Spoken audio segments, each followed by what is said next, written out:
To'qqizinchi variant. Nodirbek Ismoilov kitobidan 9-variantni tahlilini qilyapmiz. Demak, tahlilni boshladik. Yana qaytaraman, agarda bironta xatoliklar va kamchiliklar bo'layotgan bo'lsa, mikrofonni yoqib ogohlantirishlaringiz mumkin bo'ladi. 33, 34, 35-variantni boshladim. Demak, bu yerda gulning yashil rangi dominant, noallel. A va B genlarga bog'liq. Faqat A genining dominant holda bo'lishi gulning qizil rangda bo'lishini ta'minlaydi.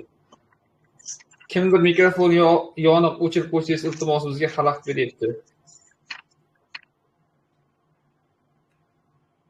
Demak, A va B gen ikkalasi ham birgalikda bo'layotgan bo'lsa, demak, rang yashil rangni tashkil qilar ekan. Masala sharti bo'yicha. Va yana e'tibor berayotgan bo'lsak, faqat A genining dominant holatda bo'lishi gulning qizil rangda bo'lishiga sabab bo'lar ekan. Agar katta A dominant bo'lib, ikkinchi juft belgi retsessiv holatda bo'layotgan bo'lsa, demak, gul qizil rangda bo'lar ekan. Va agar faqatgina B gen dominant holatda bo'layotgan bo'lsa, ya'ni birinchi juft gen retsessiv, ikkinchi juft gen dominant holatda bo'layotgan bo'lsa, demak, bu holatda gul rangi sariq rangni tashkil qilar ekan. Demak, sariq rang ekan. Va bironta dominant gen ishtirok etmasa, ya'ni barchasi retsessiv holatda bo'layotgan bo'lsa, bu oq rangni tashkil qilar ekan. Endi agar digetrozigota beda o'simliklar o'zaro chatishtirilsa deyapti. Digetrozigota bu qanaqa genot? Digetrozigota ya'ni katta A, kichkina A, katta B, kichkina B bilan xuddi shunaqa organizm, katta A, kichkina A va katta B, kichkina B organizm chatishtirilishi kerak ekan. Bu organizm chatishtirilganda qanaqa organizm olinadi? Ya'ni katta A, katta B, katta B organizmdan bitta olinadi va katta A, katta B, kichkina B organizmdan ikkita olinadi. Katta A, kichkina A, katta B organizmdan ham ikkita olinadi va katta A, kichkina A, katta B, kichkina B organizmdan 4 ta olinadi. Va bundan tashqari katta A, kichkina B bo'lgan organizmdan bitta, katta A, kichkina B organizmdan ikkita, kichkina A, katta B organizmdan bitta va kichkina A, katta B, kichkina B organizmdan ikkita va oxirida kichkina B organizmdan bitta. Ya'ni jami 16 ta organizm olinadi. Demak, biz endi A bandni deyapman, 33-savolni yechimini qilsak ham bo'ladi. Ya'ni mana bu yerga 33-savolni yechimini qilaman. 33-savol deyapti, bitta belgisi bo'yicha heterozigotalik qizil gulli o'simliklar soni nechta deyapti. Qarang, qizil gul bo'lish uchun mana bunaqa bo'lishi kerak. Demak, bu yerda mana bu qizil gul, mana bu ham qizil gul ekan. Mana ikkalasi qizil gul. Shuning ichida qaysi birining bitta belgisi heterozigota? Albatta, ikkinchisini katta kichkina B bu yerda. Xo'p, endi bitta belgisi bo'yicha heterozigotalik qizil gulli o'simliklar soni nechta? Ya'ni 16 taning ichida ikkita bo'lyapti. Demak, 33 ga. Xo'p, hozir kalkulyator kerak bo'lib qoldi menga shu joyda.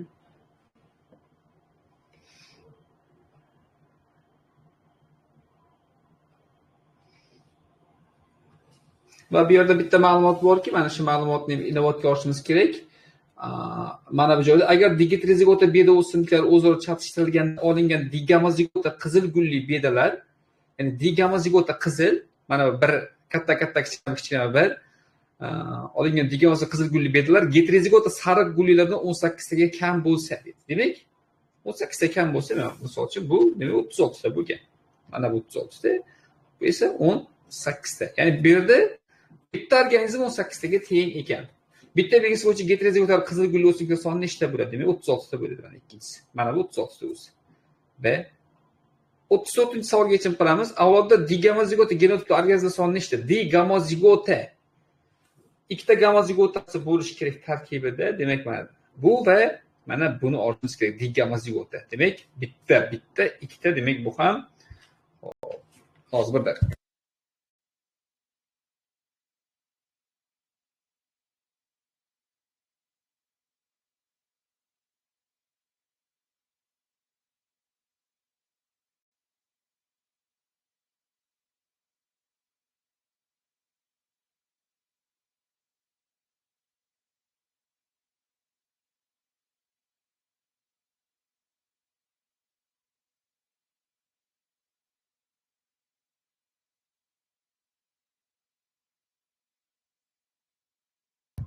Demek 34-chi ishlatganlik 34da hop avvalda digamazigota genotip organizm sonini ishda.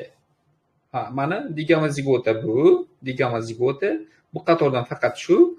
Mana bu qatordan mana belgilab qo'yib, mana bu digamazigota, ikkita gamazigota, ikkita belgisi ham mana bu digamazigota. Xo'p, mana bu organizm ham digamazigota hisoblanadi va mana bu organizm ham digamazigota hisoblanadi. Jami mana 1 to'rtta 1. Bizda bittasini 18 ta edi. Demak, 4 ni ko'paytirsak 18 ga 72 ta organizm ekan. 72 ta. Demak, bu qaysi javobga to'g'ri keladi? Demak, bu D javobga to'g'ri kelar ekan 34 ga. Bu 35-savolning yechimi. Sariq gulli o'simliklar digetrozigota o'simliklardan nechtaga kam qiladi? Digetrozigota organizm qani? Digetrozigota organizm mana bu. 4 ta digetrozigota. Ikkita belgisi ham heterozigota bo'lishi kerak. Shu digetrozigota o'simliklardan sariq gulli o'simliklarni topishimiz kerak ekan. Farqi nechta bo'lishini. Hop, topamiz buni.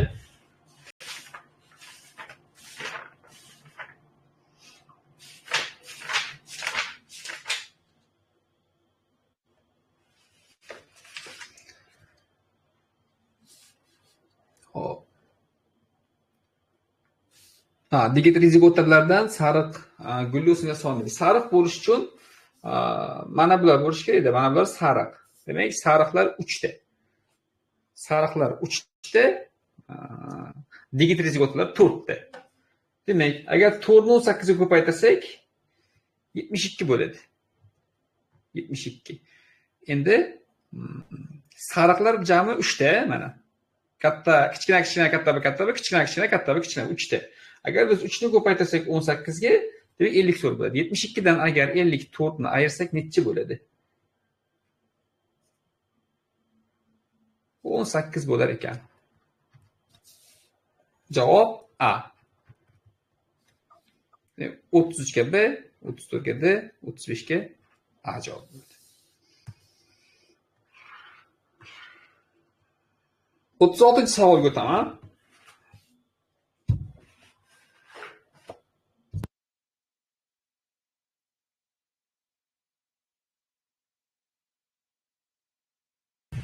Demak, 36-savolda noma'lum miqdorda glyukozaning bir qismi chala, bir qismi to'liq parchalandi, qolgan 60% qismi esa parchalanmasdan qoldi. E'tibor berib ketishimiz kerak bo'lgan joylar mana 60% qismi parchalanmagan glyukozani, demak 40% parchalangan. Shu vaqt ichida xloroplastda sintezlangan ATF molekulalarining 60% qismi hisobiga sintezlangan glyukoza miqdori. Demak, xloroplastda ATFning ham 60% qismidan glyukoza sintezlangan ekan.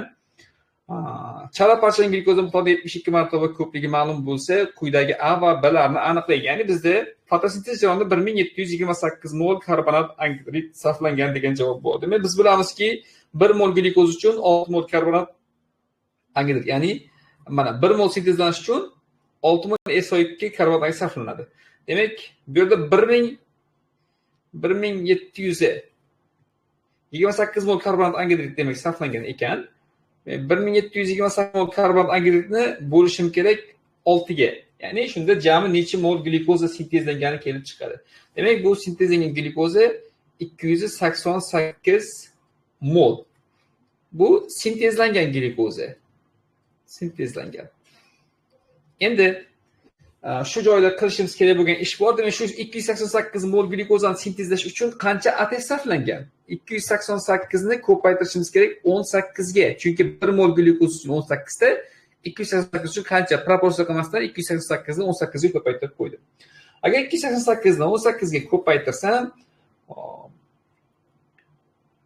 bu 5184 ATF ekan. 5184 ATF sarflangan. Sarflangan ATF ekan. Endi boshqa e'tibor berishimiz kerak. Mana bu joyga qarang, 60% qismi hisobiga sintezlangan glyukoz, ya'ni ATF molekulasining 60% qismi hisobiga. Demak, bu ATF 60% ATF hisoblanadi. Demak, bizda 5184 ATFimiz agar 60% bo'lsa, 100% xloroplastdagi ATF qancha bo'lgan?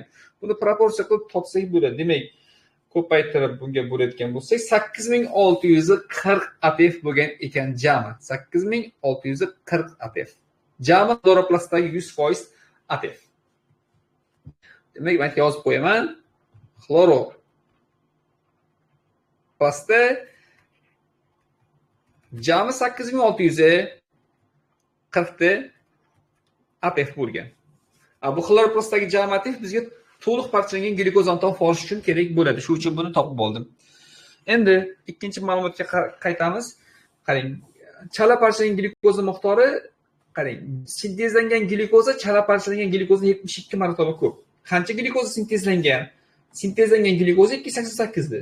Ishni davom ettiraman. 288 ni agar men bo'lsam 72 ga 4 mol glyukoza kelib chiqadi. Ya'ni 4 mol bu chala parchalangan glyukoza. Chala. Demak, chala parchalangan glyukozamiz aniq, 4 mol glyukozamiz chala parchalangan ekan. Endi menga to'liq parchalangan glyukoza kerak. To'liq parchalangan glyukozani topish uchun xloroplastdagi ATFdan foydalanaman. 8640 ni 30 ga bo'lishim kerak bo'ladi. Nimaga desak, chunki xloroplastdagi ATF mitoxondriyadagi ATFdan 30 marta ko'p. Demak, buni bo'layotgan bo'lsam 288 ATF kelib chiqadi. Bu qayerda desa 288 ATF bu mitoxondriyadagi ATF. Mitoxondriyadagi ATF hisoblanadi bu. Endi mitoxondriyada 36 ATF sintezlanadi. 288 agar 36 ga bo'lib yuborsam, mitoxondriyada qancha ATF, necha mol glyukoza parchalanganligini topib olishim mumkin ekan. Demak, 8 mol. Demak, bu 8 mol glyukozamiz to'liq parchalangan ekan. To'liq. Endi bitta hisoblaymiz. 4 mol chala plus 8 mol to'liq jami 12 mol. Bu jam parchalangan glyukoza ekan. Jam parchalangan glyukoza. Demak, endi biz A bandga o'tsak bo'ladi. Xloroplastda sintezlangan jam ATF qancha? Topib bo'lgandik. 8640 ATF edi bu. 8640 ATF edi xloroplastdagi jami. Endi B bandga o'tamiz. Dastlab glyukoza miqdori qancha bo'lgan? Endi dastlab glyukoza miqdorini topib olish uchun qarang, 12 mol glyukoza jam parchalangan ekan. Bu mana bu joyga qarasak 60% qismi. 40% bo'ladi. Ya'ni 60% qismi parchalanmay qolgan. Shunda biz 12 molni biz 40% deb olishga majburmiz, chunki 60% parchalanmagan. Bizga hammasi qancha bo'lgan? 100% ni topib olamiz. Demak, 12 molimiz 40% bo'lsa, 100% imiz qancha bo'ladi desa, 100% imiz demak 30 mol bo'ladi. Mana demak, A bandning javobi 8640, B bandning javobi mana 30 mol.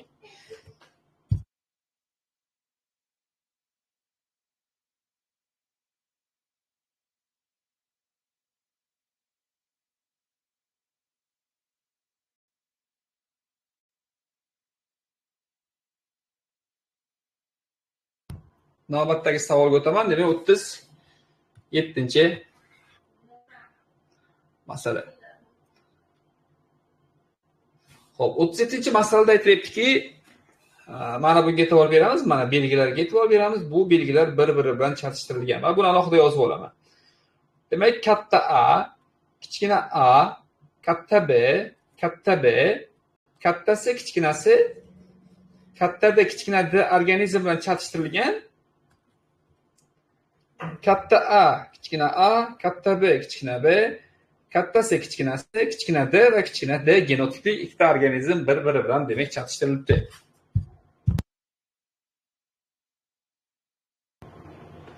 Va endi o'zi chatishtirilganda, jumlani davom ettiraman o'qishni, chatishtirilganda necha xil fenotipik guruh hosil bo'ladi va genotipik organizm soni necha foiz bo'ladi? Demak, bu joyda bitta narsaga e'tibor berishimiz kerak, uni belgilab olamiz. Birinchi va to'rtinchi belgi to'lar ekan, ikkinchi 3 chala ekan.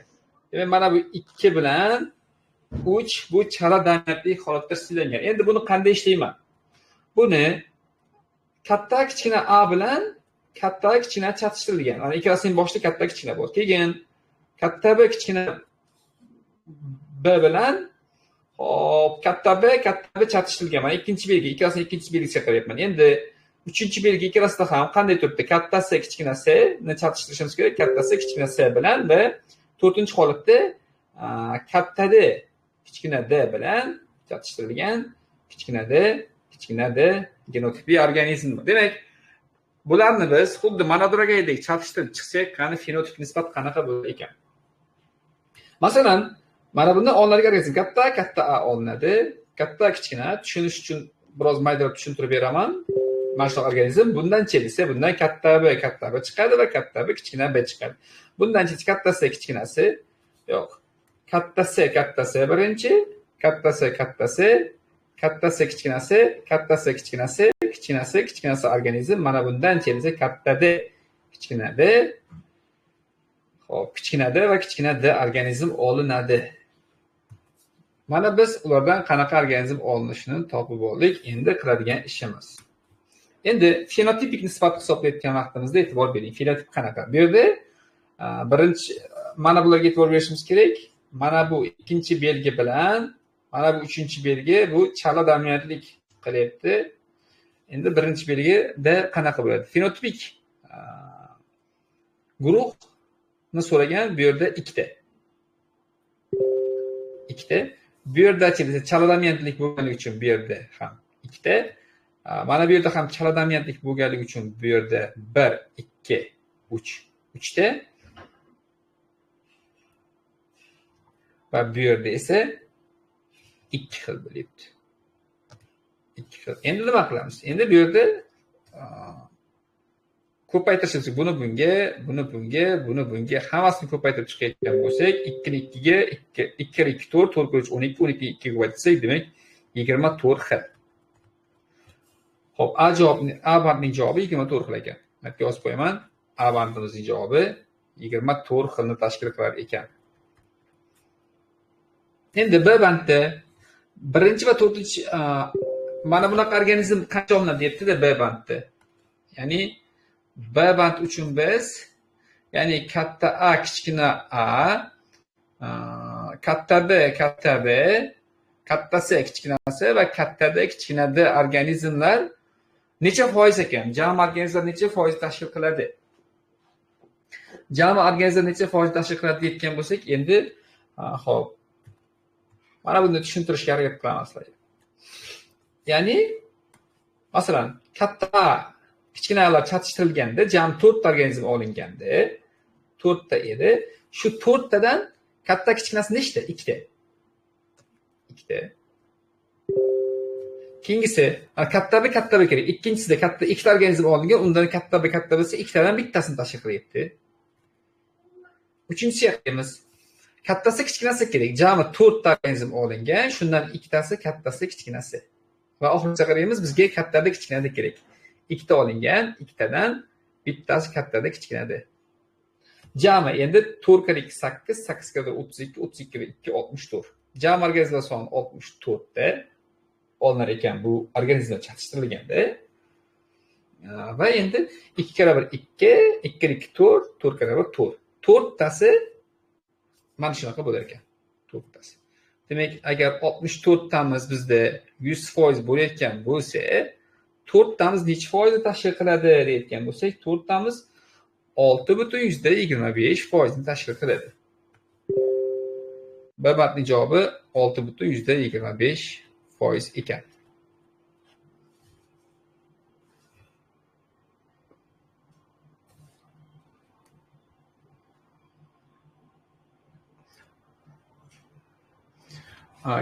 Kimdir chatni ovozi eshitilmayapti deb yozgan ekan, ma'lumot berib olsangiz, ovozim bormayaptimi?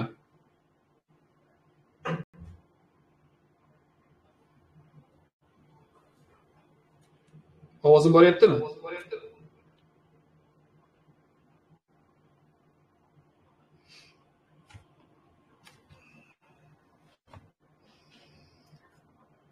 Xo'p. Qo'l ko'tarayotganlar bor ekan, mana qo'l ko'tarayotganlarni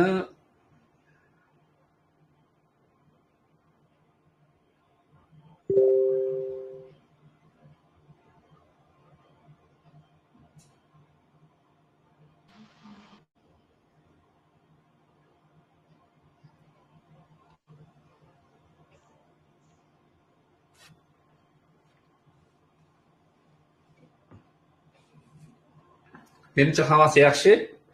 Ovoz boryapti, demak muammo bo'lgani yo'q. keyingi masalaga o'tsam bo'lar ekan. 37-masalani yechim qilib bo'ldim mana. 38 ga o'tar ekanmiz. 38-masalada makka jo'xori o'simligining qo'shimcha ildizining keng yuzaga ega bo'lishi A. Demak, bu yerda biz birinchi navbatda belgilangan olishimiz kerak. Agar katta A bo'layotgan bo'lsa, keng yuza bo'lar ekan. Agar kichkina A bo'layotgan bo'lsa, bu belgimiz o'rtachani tashkil qilar ekan. Endi katta B holatda poya uzun ekan. Poya uzun bo'lar ekan. Kichkina B holatda esa bu kalta poya bo'lar ekan. Va keyingi 3-holatda demak katta D holatda silliq bo'lar ekan don. Kichkina D holatda esa burishgan bo'lar ekan don. Burishgan bo'lar ekan. Endi qilishimiz kerak bo'lgan ish nima? E'tibor beramiz. Dominant yerlar bitta xromosom joylashgan trigotrizigot o'simliklar tahliliy chatishtirib qo'sh rasmga ber. Va jami 10 mingta o'simlikdan keng ildiz. Demak, jami o'simlik yozib qo'ymaydi. Jami o'simlik bu yerda 10 mingta bo'lgan ekan. Jami o'simligimiz 10 mingta ekan. Endi shu yerda ma'lumot beradi bizga. 10 mingtaning ichida keng 10 mingtadan keng ildiz yuzaga ega, ya'ni katta A, keng ildiz yuzaga ega, uzun poyali katta B va burishgan donli kichkina D organizm va ildiz yuzasi o'rtacha bo'lgan A, uzun poyali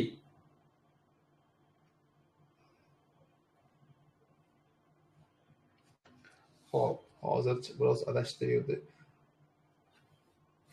Keng ildiz yuzaga ega katta A, uzun poyali katta B, burishgan donli kichkina D va ildiz yuzasi o'rtacha bo'lgan kichkina A, kalta poyali bo'lsa kichkina B bo'lar ekan. Kalta poyali kichkina B va silliq donli katta D. 2050 ta ekan mana shu ikkilariga bo'layotgan bo'lsak, demak bular 2050 ta ekan. 2050 ta ekan. Endi bizga yana ma'lumot beryaptiki, o'rtacha ildiz yuzali, uzun poyali, silliq donli deyapti. Ya'ni o'rtacha ildiz yuzali, uzun poyali, silliq donli organizm va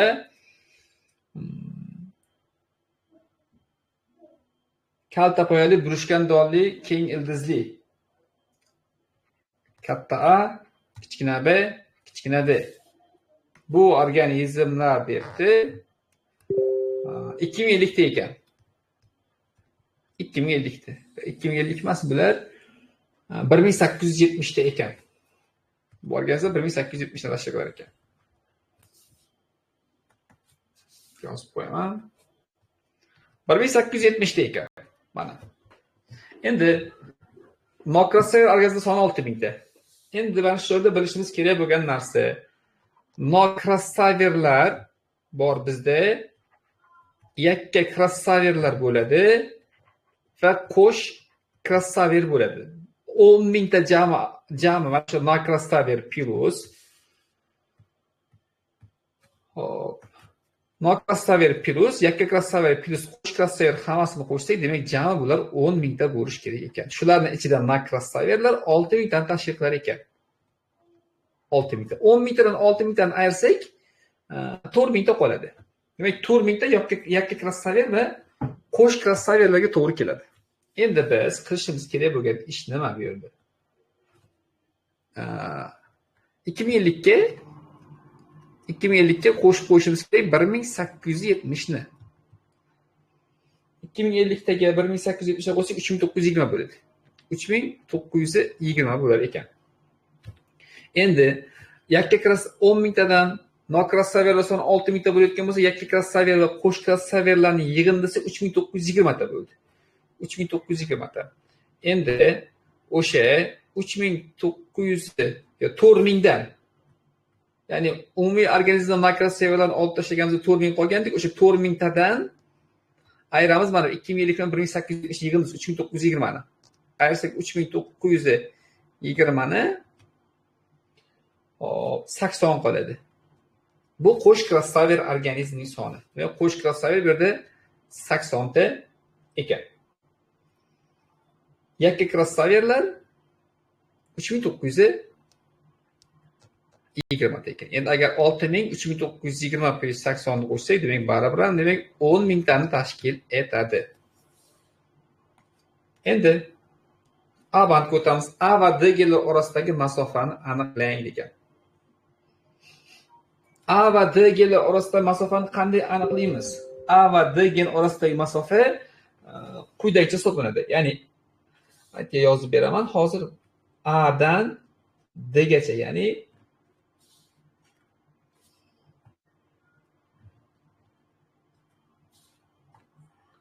A dan D gacha bo'lgan masofani topish uchun bu yerda nimalar bor desa, bu yerda yakka krossaverlar bo'ladi plus qo'sh krossaverlarning kvadrati bo'ladi. Ya'ni qo'sh krossaverlarning kvadrati deb olamiz. Endi hisoblaymiz. Yakka krossaver nechta edi bu yerda? Yakka krossaverlar soni bizda 3920 edi. 3920 edi. Unga qo'shishimiz kerak qo'sh krossaverning kvadratini. Ya'ni 80 ning kvadrati bir kvadrat deb xato aytib o'rmadimmi? Kvadrat emas. Nimalar dedim o'zim. Adashib ketdim, uzr.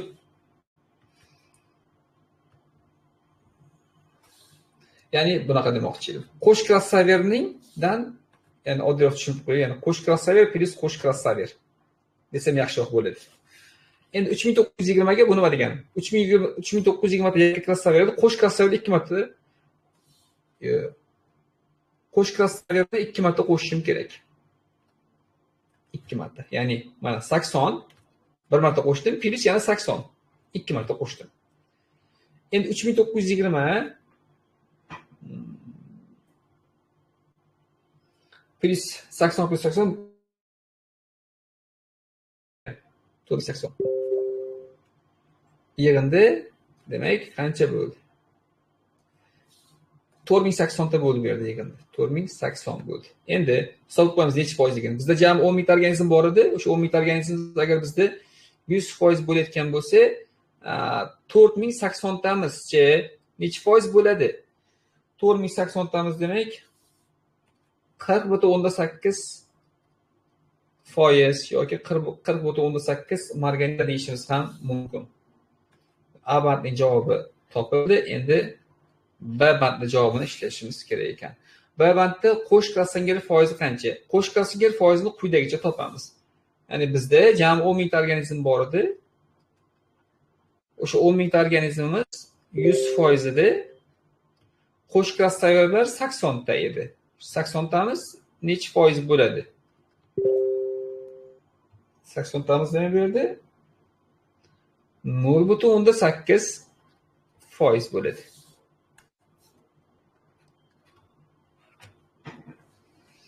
Demak, 38 da A va B bandning ikkalasining ham javobini topdik.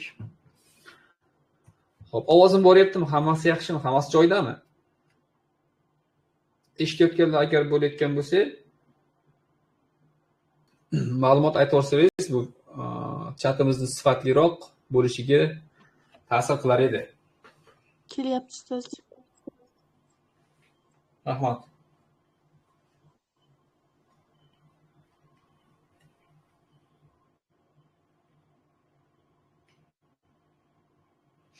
Xo'p, 39-savol. 30 gektarlik yaylovda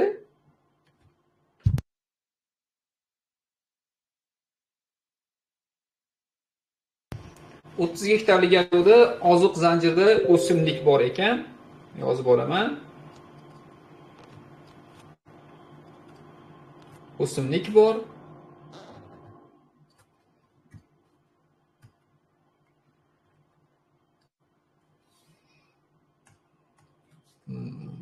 Quyon bor ekan.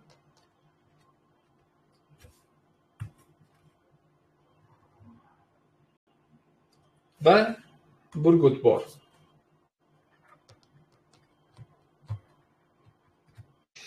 Endi ma'lumotlar kelyapti. Ma'lumotlarda burgutning biomassasi 5 kilogramga ortgan.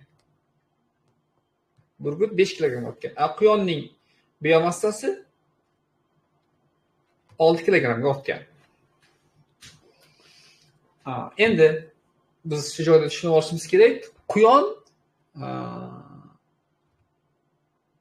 6 kilogramm oshish uchun qancha oziqa yeyish kerak? U 60 kilogramm oziqa yeyish kerak. Demak, quyon yegan oziqa, bu yerdan kelayotgan oziqa qancha bo'lganisi 60 kilogramm bo'lgan. Shuning uchun 6 kilogramm ortgan.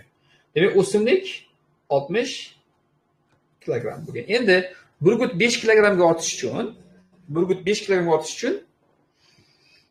50 kilogrammlik ozuqa bilan oziqlanish kerak.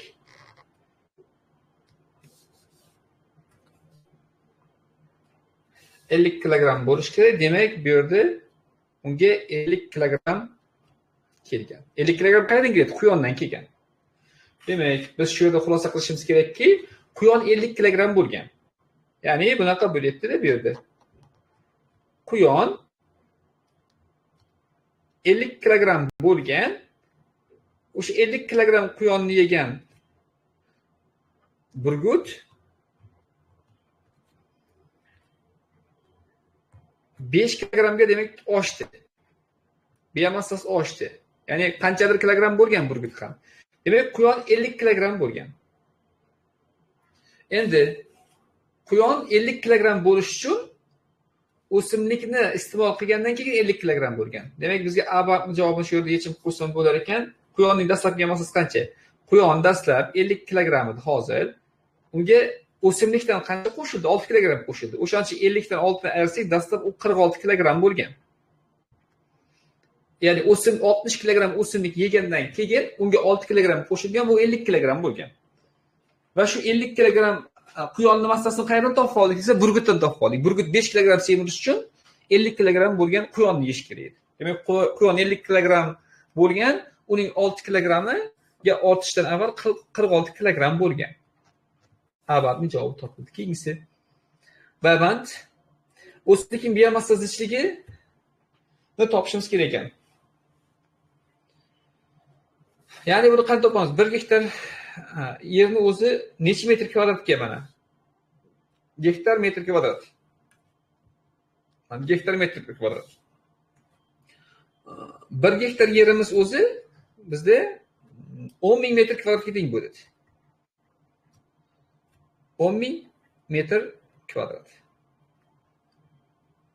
Endi 30 gektarda degan mana joyga e'tibor beraylik. 30 gektar yaylovda deyapti. 30 gektardachi? 30 gektarimiz-chi desa, 30 gektarimiz bu yerda 30.000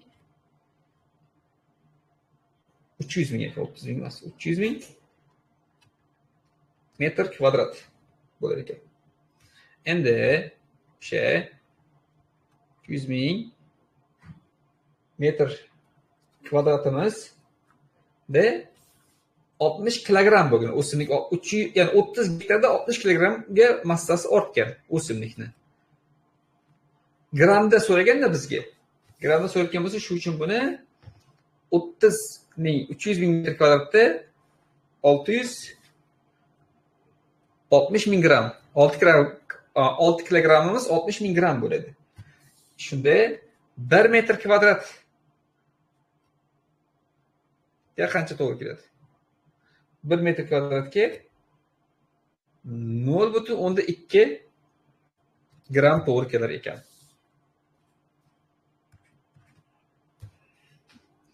Demak, avvalgi 46 kilogramm, navbatgi 0.2 gramm. Va buni yana videoni qayta ko'rsangiz tushunib olasizlar. Va 40-savolga o'taman. Janubiy Afrikada yashovchi agamalar terisida tangachalarni o'rganilganda tangachalar shakli, ya'ni Hardy-Weinberg qonuniga muvofiq irsilanishi aniqlandi. Ya'ni gamma zigota katta tangachalar, ya'ni nimaga yozib qo'yishim kerak? Agar katta A bo'lsa, bu katta tangacha bo'lar ekan. Katta A kichkina A holatda bo'layotgan bo'lsa, o'rtacha bo'lib qolar ekan tangachasi, o'rtacha. Ya'ni bu yerda bu oraliq chala holatda bo'lyapti va so'nggisi kichkina A holatga qarayotgan bo'lsak, bu yerda kichik tangachali bo'lar ekan. Kichik tangachali, hammasi tangacha haqida gap ketmoqda. Endi o'rtacha tangachali agamalar avlodda. O'rtacha tangachali agamalar qaysi? Ya'ni o'rtacha mana katta A kichkina A bilan katta A kichkina A chatishtirilganda bu yerda katta A organizm, katta A kichkina A organizm, katta A kichkina A organizm va kichkina A organizm olingan. Va shularning hammasini yig'sak, ya'ni katta tangachalilar, o'rtacha tangachalar, kichkina tangachalarni qo'shayotgan bo'lsak, hammasi 900 dan tashkil qilar ekan. 900 dan tashkil qilar ekan. Individlarning 288 tangachasi o'rtacha ekanligi aniqlandi. O'rtacha tangachalar 288 ekan. Ya'ni bu nima degani? Bu ya'ni mana bu organizmlar 288 ta ekan. Bu yerda nima qilishimiz kerak bo'ladi? Endi o'sha 288 tani 900 ga bo'lib yuborishim kerak. Ya'ni jami avlodga bo'lib yuborishim kerak. Va bu yerda 0.32 kelib chiqadi. 0.32 ni ham 2 ga bo'layotgan bo'lsam, ya'ni bu ikkita katta kichkina 0.32. 0.32 ni bo'lsam 2 ga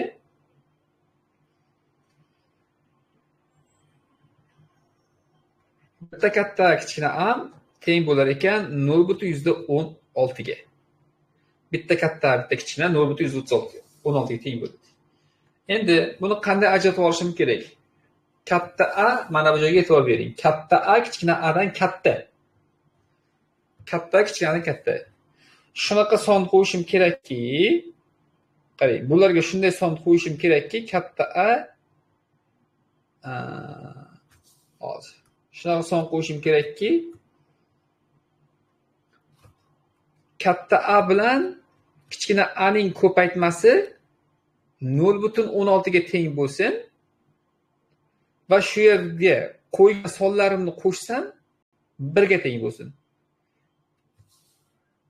Ya'ni bu nima degani? Katta A ga agar men 0.8 qo'ysam, ko'paytirsam bu 0.2 ni qo'ysam 0.16 bo'ladi. Endi 0.8 ga qo'shsam 0.2 ni teng 1 bo'ladi. Bo'ldi. Demak, topib oldik. Bitta kattamiz teng ekan 0.8 ga, bitta kichkina a'miz teng bo'lar ekan 0.2 ga.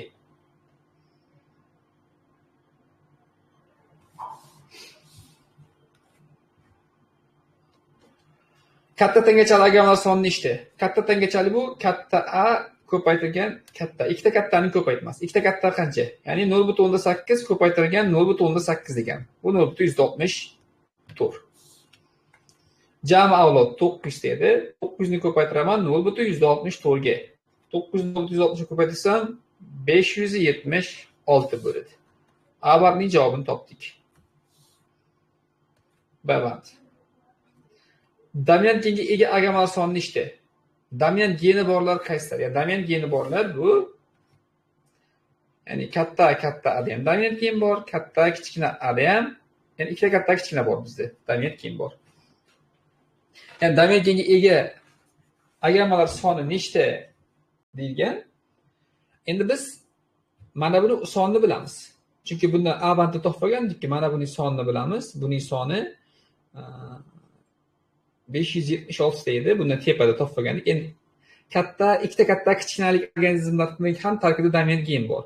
Uni qanday hisoblaymiz? Uni bittasini hisoblab 2 ga ko'paytirib qo'ysak ham bo'ladi. Ya'ni bitta kattamiz 0.8 edi. Ya'ni 0.8 ni ko'paytiramiz 0.2 ga. 0.16. 0.16 ni ko'paytirsak 2 ga, o'zi buni yozib o'tirishim ham shart emas. Ortiqcha. Ya'ni o'zi bizda katta va kichkinani yig'indisini aytib topib olgandik. Mana. 0.32. 0.132 ni ko'paytirsam bo'ladi 900 ga. Xo'p.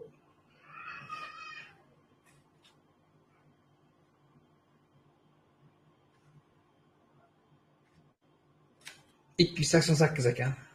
288. Endi 576 ga qo'shishim kerak 288 ni. 864 bo'lar ekan. 864. Xo'p, 40-savolning ham yechimlarini tugatdik. Keyingi savolga o'tamiz. 41-savol.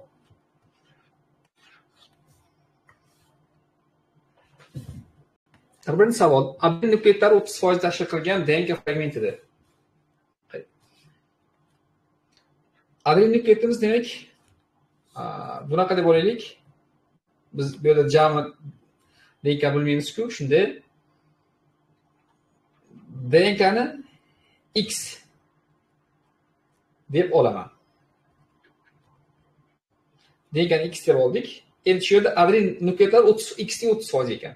Shunda adenin teng 0.3 X ga. Timin ham 0.3 X ga. Ikkilasi 0.6 bo'ldi.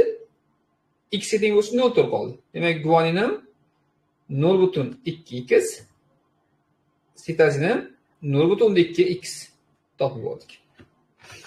Endi DNK fragment tarkibida vodorod bog'lar soni fosfat bog'lar sonidan 180 ga ko'p. Bitta qoida bor. Oltin qoida. Vodorod bog'lardan ayrsak fosfat bog'larni bu guanin plus 2, ya'ni guanin ustiga 2 son qo'shib qo'ygan degan. Agar biz 182 dan 2 ayirsak 180 qoladi. Demak, guanin teng 180 taga. Endi guanin 0.2x DNKda. 0.2x ham teng ekan 180 ga. Bitta x teng bo'ladi shunday.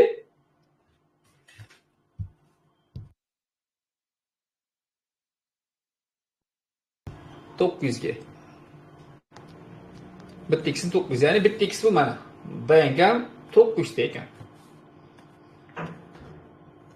Abadni javobiga o'taman. Shu DNK tarkibida guanin va sitazin nukleotlar orasidagi vodorod bog'lar soni nechta? Guanin va sitazin o'rtasidagi vodorod bog'larni topishimiz uchun mana guaninimiz bu yerda 0.2x 180 ta edi guanin. 180 ni ko'paytiraman 3 ga. Guanin va sitazin o'rtasidagi vodorod bog'lar soni 3 ta bo'ladi. Demak, 183 ga ko'paytirayotgan bo'lsam.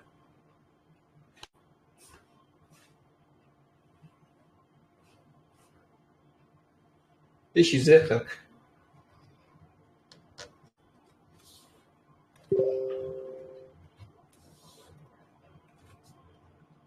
Babam o'tamiz. Ushbu DNK fragmenti asosida sintezlangan oqsil molekulasi tarkibida peptid bog'lar sonini toping degan. Endi DNKda jami 900 ta nukleotid bor. Biz topib oldik 900 ta. Shuni 900 ni agar 6 ga bo'lib olsam, amino kislotlar soni kelib chiqadi. 150 bo'ladi. 150. Shu 150 dan 1 ni ayirsam 149 bo'ladi peptid bog'lar soni.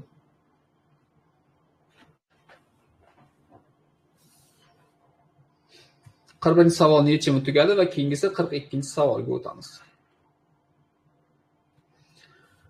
42-savolda hujayra tarkibida jami ADF va ATF molekular sonining yig'indisi to'g'risida. Ya'ni aynı vaqtda deyapti-da bu. ADF plus ATF. Teng bu 400 ta ekan.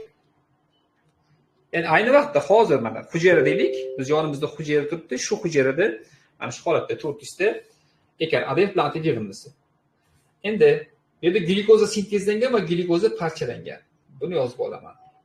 Demak, sintezlangan glyukoza qanchadir miqdorda bor bu yerda va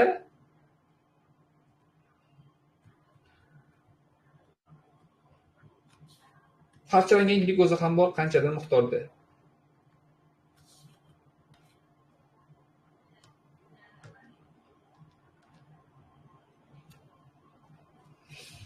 Xo'p, endi agar 630 gram glyukoz sintezlansa deyapti. 630 gram glyukozani 180 ga bo'lsak, necha mol ekanligi kelib chiqadi. 630 180 ga bo'lsa 3,5 mol. 3,5 mol glyukoz sintezlangan. Xo'p, endi 3,5 mol 18 ga ko'paytiraman, chunki 1 mol uchun 18 safhani 18 ga ko'paytirsam, demak 60 son kelib chiqar ekan. Bu nima degani desa, ATF 60 ta kamayadi. Ya'ni minus 60 ta ATF bo'lgan. Ya'ni ATF 60 ta kamaygan. ATF sarflanishi hisobiga ATF molekulyar soni hosil bo'ladi. Ya'ni 60 ta ATF hosil bo'ladi. Endi keyingi ishimiz parchalangan glyukozamiz 450 gram ekan. 450 gram glyukoza parchalandi, uni ham bo'lishim kerak 180 ga. Ya'ni necha mol ekanini topish uchun, demak bu 2,5 mol bo'ladi. Endi 1 mol glyukoza to'liq parchalangan 38 satar, 2,5 molda qancha topishim uchun 2,5 ni 38 ga ko'paytirib yuborishim kerak bo'ladi. 2,5 ni 38 ga ko'paytirayotgan bo'lsam, xo'p, necha kelib chiqadi? 95 kelib chiqar ekan. 95. Endi bu yerda nima bo'lgan desa, plus ATF ga qo'shilgan endi. Chunki parchalanganda qo'shiladi, sintezlanganda ATF sarflanadi. 95 ATF ortyapti 95 taga, minus 95 ATF. Qanday holat ko'rmaylik, ikkala holatda ham 95 dan 63 ni ayirsak, kelib chiqayotgan son bu 32. 32. Mana bu son bizga kerak bo'ladi, chunki bu farq kelib chiqyapti, 32 farq kelib chiqyapti ATF dan ham. Ya'ni 32 ta ATF ortmoqda, 32 ta ATF kamaymoqda. Ya'ni bu nima degani? So'ngida plus, ya'ni 32 ATF 32 ta, ya'ni ATFlarga 32 ta qo'shildi, ATFlardan 32 ta ayrildi degani bu. Endi davom etaman. Glyukoza to'liq parchalangandan so'ng ATF va ATF molekulyar soni o'zaro 5 ga 3 nisbatda bo'lgan. Ya'ni ATFimiz 5x deb olaman, ATFimizni esa 3x deb olaman. ATF bilan ATF birgalikda 8x bo'lyapti. 8x shu 400 ga teng. Mana bu 400, bu 400 dastlab emas, mana hozir. Ayni vaqtda qolgani. O'shaning uchun 400 bo'lsa, bitta x nechiga teng bo'ladi? Bitta x 50 ga teng bo'lar ekan. Bitta x 50 ga teng bo'ladi. Endi biz mana shu joyda A bandning javobini ishlasam ham bo'ladi. A bandni boshlayman yechimini. So'ralgan narsani dastlabki ATFlardan nechta ko'p bo'lgan? Yo'q, A bandga o'tishdan avval 400 taning ikkisini topib oldik-ku. 5 ximiz qancha bo'ladi? 250 bo'ladi. ATFimiz 200. ATFim 250 ekan, chunki 5 250 bo'layotgan bo'lsa, bu 150 bo'ladi.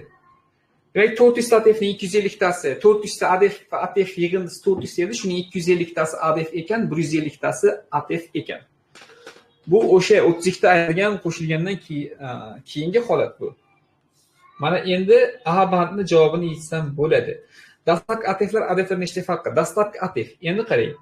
Mana bu 250 ATFda 250 ta ATFdan plus 32 ni qo'shsam,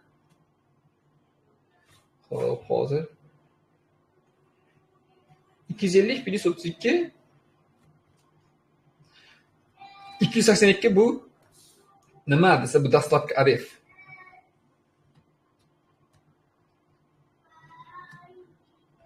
Chunki mana 32 ta ATF kamaygan dastlabkidan.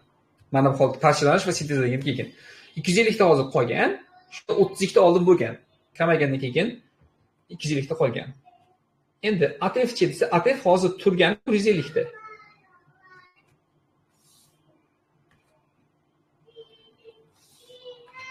Bu dastlabki ATF.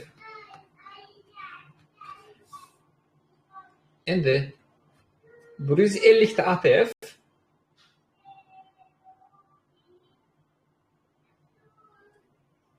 ayram 32 ni. Chunki 32 ta qo'shilgandan keyin 150 ta bo'lib qolganda bu. 32 ta qo'shilgandan keyin 150 ta bo'lib qolgan, demak 150 dan 32 ni ayiradigan bo'lsam,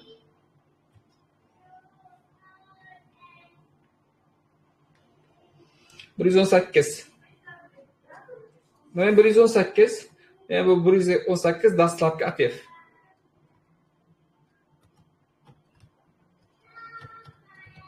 Dastlabki ATF. Demak, topib qo'yishimiz uchun nima qilishim kerak?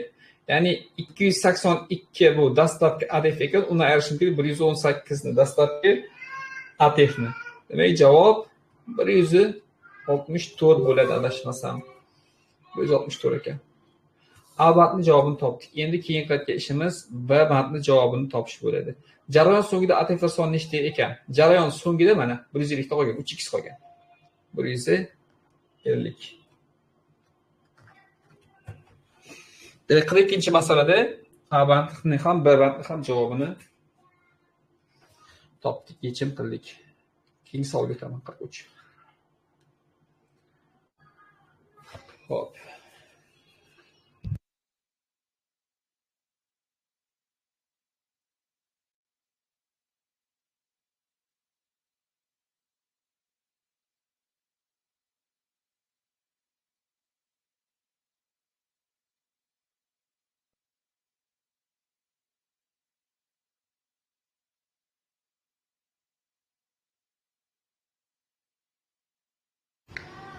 Daltonizm va shapturizmga chiqaruvchi retsessiv genlar X xromosom birikkan.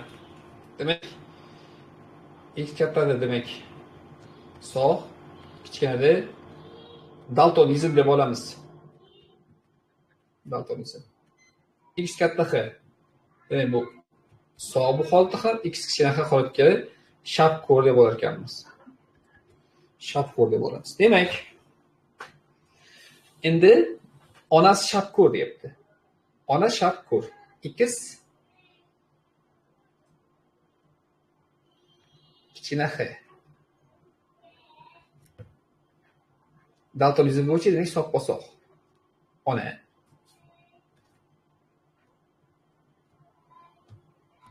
Ona. Endi bu yoqda otani ko'ramiz.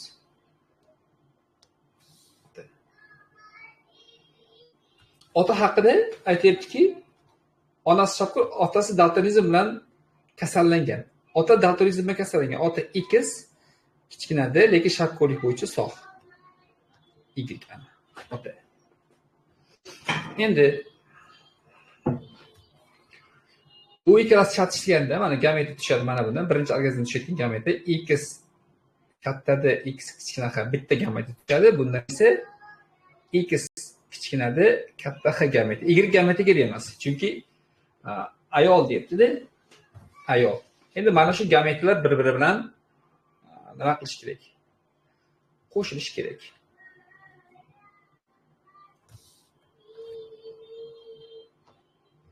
Va gametlar bir-biri bilan qo'shib yuborishimiz kerak. Yani qo'shganimizda X kattada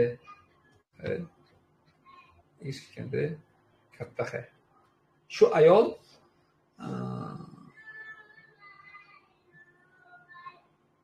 shapko'rlik bilan kasallangan erkakga turmush qurar ekan. Shapko'rlik bilan kasallangan erkak bilan turmush quradi. Ya'ni ayolni topib oldik. Mana ayolni qaytadan yozaman. X kattada kichkina X, X kichkinada katta X.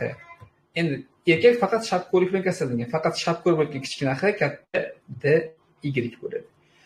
Va bu yerda e'tiborga olishimiz kerak, Krassingever holati ham bor ekan, ya'ni 40% Krassingever bor.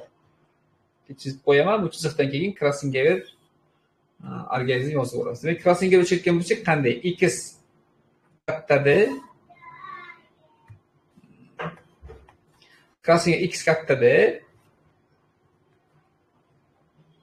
katta X qilaman va X'lar joyini almashtirdim. Shapko'rlik belgilarini almashtirib qo'ydim. Faqatgina kichkina X qildim. Bo'ldi. Men bulardan gameta olaman va bularni chatishtirib ko'raman. Demak, gameta birinchi organizmda qanaqa gameta? Ikkita gameta olinadi. Ya'ni X kattada kichkina X, X kichkinada katta X. Va mana erkak organizm gametasini bu tarafga yozaman. Undan ham ikkita gameta olinadi. Demak, undan gameta X kattada kichkina X va Y gameta olinadi. Va bundan X kattada hop katta X, X kichkinada kichkina X gameta olinadi.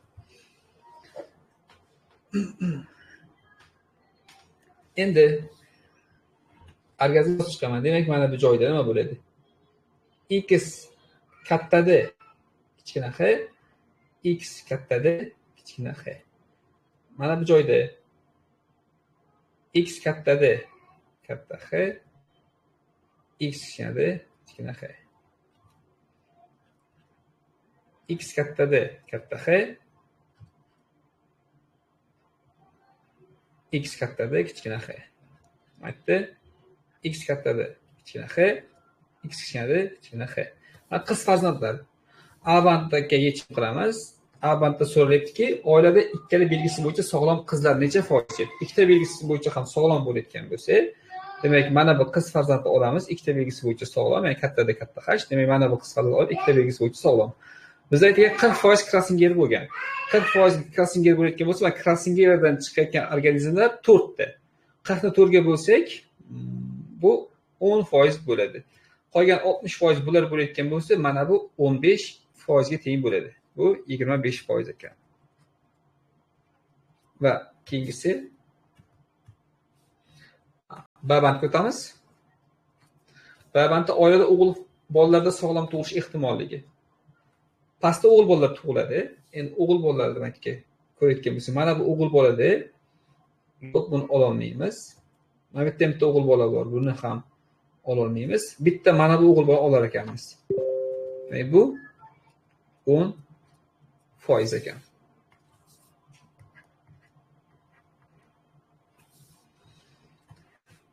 Xo'p, bu 43-savolimizda 44-savolga o'tdik.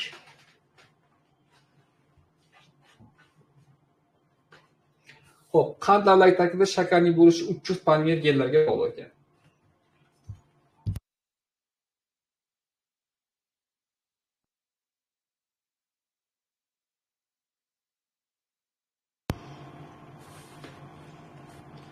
Uch polimer gen, ya'ni katta A, katta A, katta A, katta A, katta A, katta A. Mana shu holatda barchaga dominant holat bo'lsa qand davlati tarkibida 36 mg shakar bo'lar ekan. 36 mg. Demak, 6 ta katta bor, 36 ni 6 ga bo'lsa, demak bitta kattamiz 6 mg ga to'g'ri kelar ekan. Endi 3 juft kichkina kichkina. Xo'p, kichkina A va kichkina A. Bu holatda 24 mg bo'lar ekan. 24 mg. 24 turga bo'lsak, hop, 6 ga bo'lsak 4 bo'ladi. Kichkinamiz 4 mg tashkil qilar ekan. Demak, trigetrozigota organizm tahlil chatishtirilgan. Trigetrozigota bo'lish uchun mana bu yerda chatishtiramiz. Yo, bu yerga sig'may qolar ekan. Mana bu yerga. Katta A, kichkina A, katta A, kichkina A, katta A, kichkina A bilan tahlil chatish o'tkazilgan, ya'ni kichkina A, kichkina A, kichkina A, kichkina A va kichkina A kichkina A holatda.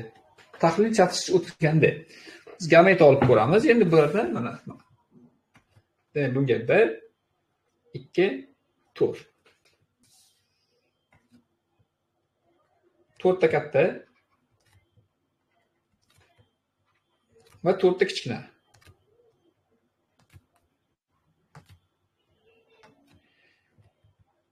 Ya'ni 2 ta katta A, 2 ta kichkina. 2 ta katta A, 2 ta kichkina A, 2 ta katta A, 2 ta kichkina A, 2 ta katta A va 2 ta kichkina A. Va oxirida bitta katta A, bitta kichkina A, bitta katta A, bitta kichkina A, bitta katta A, bitta kichkina A, bitta katta A, bitta kichkina A holatda. Endi bu yerda faqat ikkinchisida kichkina A, kichkina shu gameta olinadi.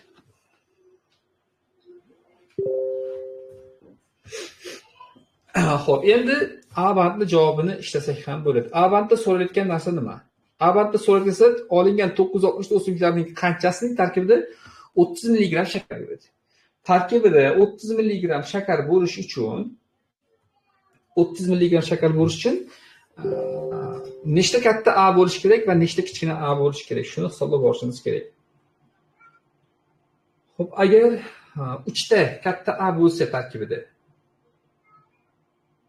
3 ni ko'paytiraman 6 ga 18. Ya'ni 3 ta katta domen gen bo'lishi, ya'ni tarkibida katta A, katta A, katta A, kichkina A, kichkina A, kichkina A. Ya'ni genotipi aynan shunaqa bo'lishi kerak emas, lekin tarkibida 3 ta domen gen bo'lishi kerak. 3 ta domen gen bo'lgan bo'lsa 6 kira 3 18 va 4 kira 3 12. Mana shu 30 milligram bo'ladi. Mana buni olar ekanman. Yo'q, buni emas. Xo'p, mana buni olar ekanman. Tarkibida 3 ta dominant gen bor. Mana buni olsam bo'lar ekan, tarkibida 3 ta dominant gen bor. Menga mana bu kerak emas, o'chirib tashlayman. Bo'ldi. Shu. Jami 1 2 3 4 5 6 7 8 ta organizm olinadi bu yerda. 8 ta organizm olinadi. Yozib qo'yishim kerak. Demak, 960 ga olingan. 8 ta organizm agar 960 ta bo'lsa, shuni ichidan ikkitasi qancha bo'ladi?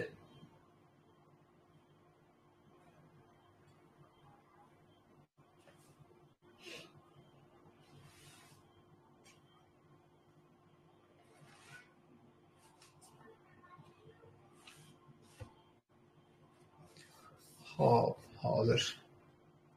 3 ta.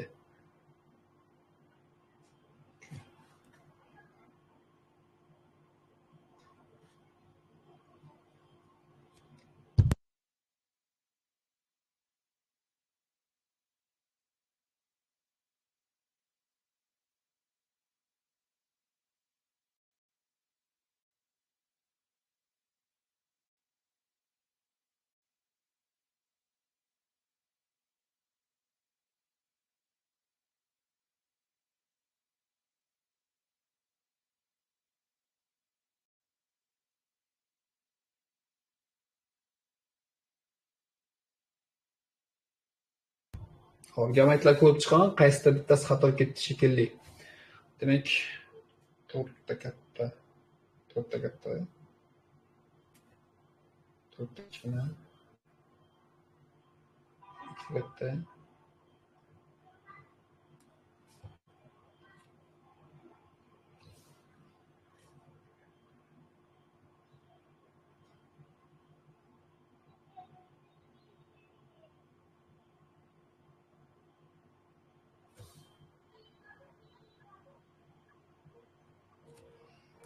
Mana bu joyda biroz xato ketib qolibmiz yozayotgan vaqtimizda.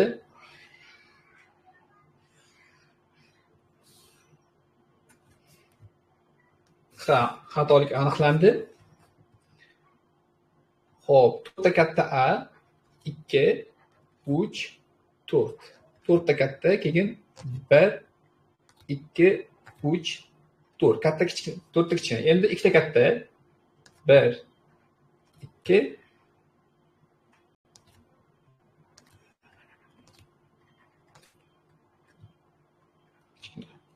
keyin bitta katta, bitta kichkina.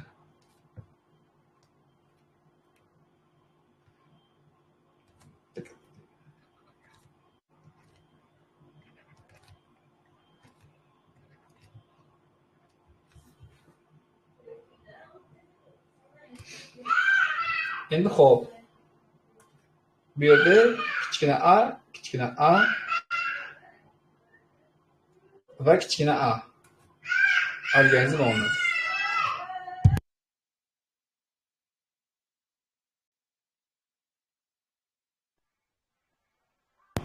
Demak, 30 milligram shakar. Ya'ni tarkibida 30 milligram shakar bo'lishi uchun hop hisoblashimiz kerak. Ya'ni endi 3 ta katta A bo'lishi kerak. 3 ta katta A va 3 ta kichkina A bo'lishi kerak. Ya'ni kattani 3 tasi 6 kira 3 18 bo'ladi. Kichkina 3 ta 4 kira 3 12 bo'ladi. Bu yig'indi 30 milligram bo'ladi. Demak, 3 ta domen geni bor, mana shu bo'ladi. 8 tamiz demak, endi hisoblaymiz 960 ta bo'lsa, bittamiz qancha? Bu esa 20 ta. Abadning javobi 120 ta ekan.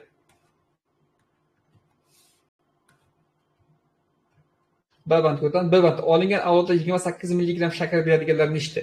28 milligram shakar berish uchun tarkibda ikkita dominant gen bo'lsa 12, to'rtta dominant gen bo'lsa 16.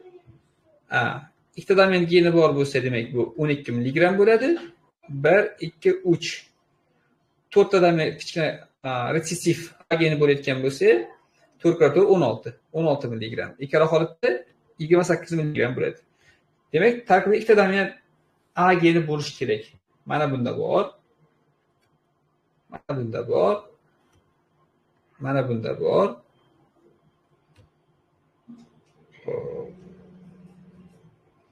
Uchta.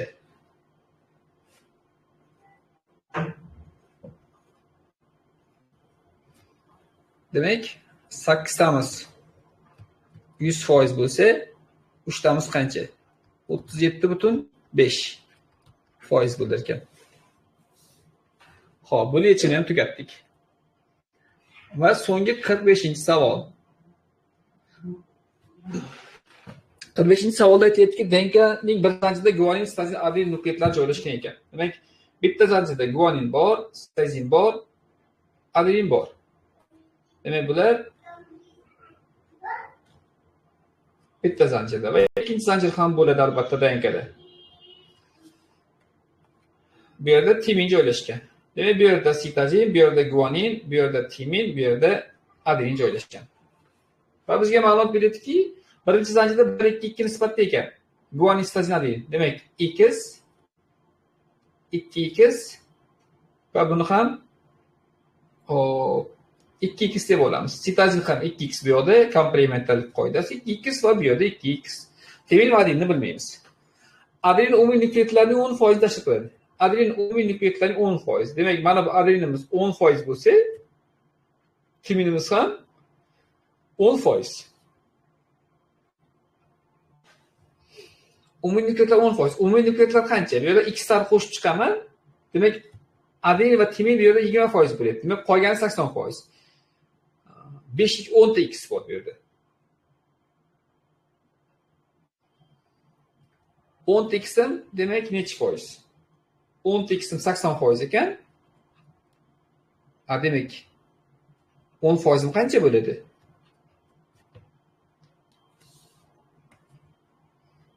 Bir butun yüzde 25x. Demek adenin 1/125 x, timin ham 1/125 x.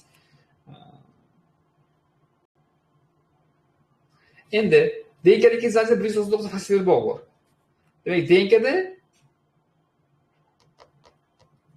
jami, ya'ni 199 ga 1 ni qo'shsak 200 nukleot bor, 200 ga qo'shsak 200 ni jami DNK'da 400 ta nukleot bor ekan. A bandni yechim qilamiz. DNK'da jami vodorod bog'lar soni qancha? DNK'da jami vodorod bog'lar soni. Endi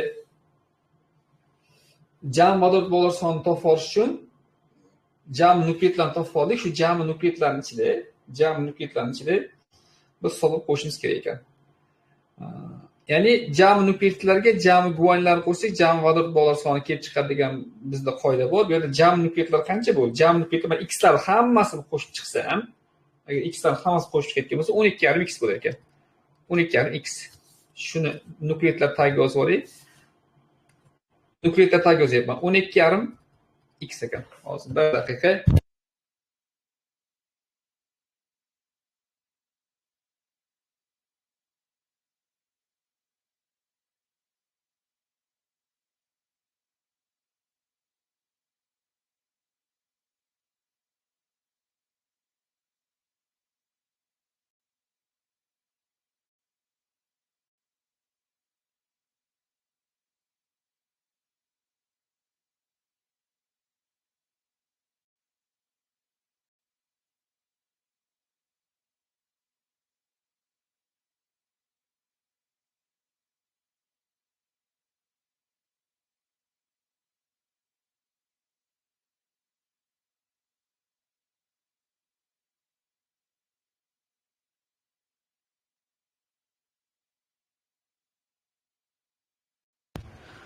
Kompyuterda zaryadi o'chib qolishga ozgina qoldi, shunga zaryadga ulab oldim.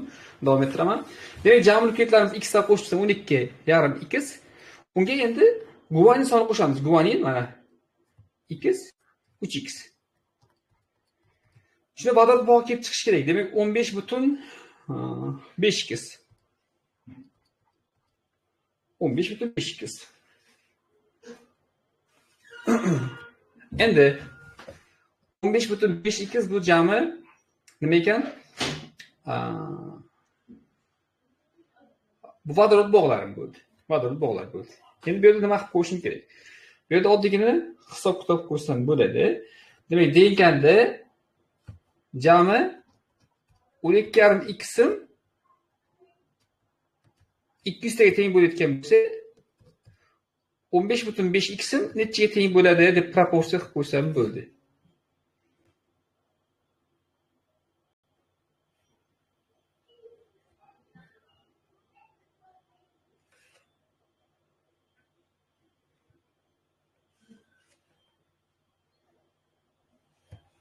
Hop, 15,5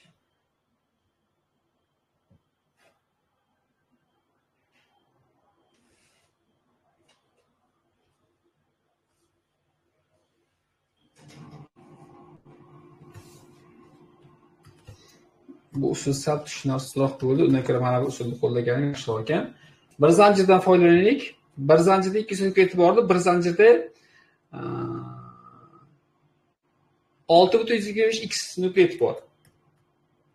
Mana tushunarli ko'rsatib qo'yay, yana tushunmovchilik bo'lmasin. Bitta zanjirda jami 6,25x nukleot bor, bu demak 200 ta edi.